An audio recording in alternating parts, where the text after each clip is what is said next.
வாழ்ந்தவர் கோடி மறைந்தவர் கோடி மக்களின் மனத்தில் நிற்பவர் யார்?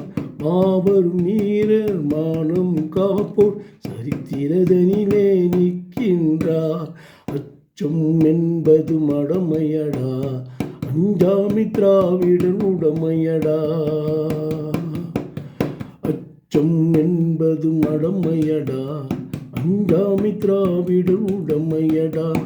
ஆறிடும் சாவு நூறிடும் சாவு, தாயகம் காப்பது கடமையடா, தாயகம் காப்பது கடமையடா. அச்சம் என்பது மடமையடா, அஞ்சாமி திராவிடர் உடமையடா.